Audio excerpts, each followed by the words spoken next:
যদি রানা প্লাজার রানার কাছে আওয়ামী ক্ষমতা কুক্ষিগত না থাকতো, তাহলে সেই দিনের মতো করে আমার শ্রমিক ভাইদেরকে এই হরে ধরে আর জীবন দিতে হতো না।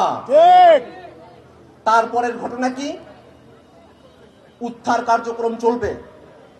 বিদেশি সংস্থাগুলো বাংলাদেশে উদ্ধার কার্যক্রম পরিচালনা করবার অনুমতি চাইল। শেখ হাসিনার সরকার বিদেশি সংস্থাগুলোকে এখানে উদ্ধার কার্যক্রম পরিচালনা করতে বাধা প্রদান করলো, তাদেরকে অনুমতিটুকুও দিল না। কারণ আওয়ামী লীগ সরকার বাংলাদেশে যে দুর্বৃত্তায়ন করেছিল, রানা প্লাজার ঘটনার মধ্য দিয়েও সেই দুর্বৃত্তায়নের প্রকাশ যাতে আন্তর্জাতিক মিডিয়ায়, আন্তর্জাতিক সমাজে না ঘটে, সেটাকে ধামাচাপা দেওয়ার জন্যই আন্তর্জাতিক সংস্থাগুলোকে এখানে উদ্ধার কার্যক্রম তারা পরিচালনা করতে দেয় না।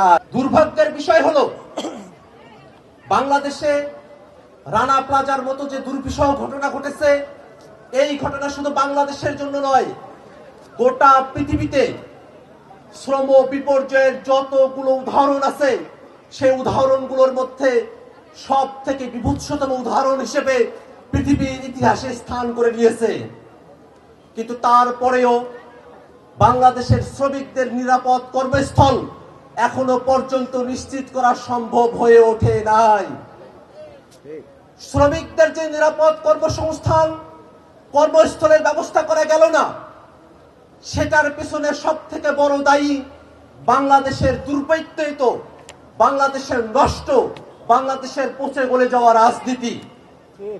রানা প্লাজার শ্রমিকদেরকে যে জীবন দিতে হলো, এই জীবন দেওয়ার পেছনে সব থেকে বড় দায়ী বিষয় কিন্তু এই রানা প্লাজার যে মালিক, সেই সোহেল রানা।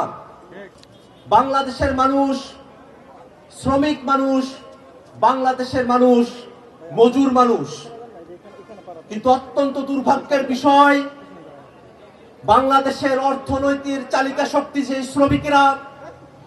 সেই শ্রমিকেরা নিরাপদে তাদের কর্মস্থলে তাদের শ্রম জীবনকে অতিবাহিত করতে পারবেন, এই নিশ্চয়তাটুকুও আমাদের সরকার এখন পর্যন্ত নিশ্চিত করতে পারে নাই।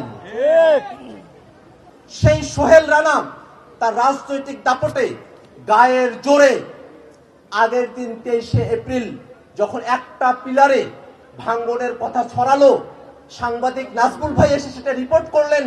তারপরেও গায়ের জোরে পরের দিন 24 তারিখ গার্মেন্টস খোলা রাখার রায়টা দিয়েছিল, হুকুমটা দিয়েছিল। কিন্তু ওই সোহেল রানা, তার পেছনে সব থেকে বড় দায়ী বিষয় ছিল সোহেল রানার রাজনৈতিক ক্ষমতা। আওয়ামী লীগ সরকার তার রাজনীতিকে এমন ভাবে দুর্বৃত্তায়িত করেছিল, সেই দুর্বৃত্তায়নের ফাঁদে পড়ে বাংলাদেশের শ্রমিকদেরকে রানা প্লাজায় জীবন দিতে হয়েছে।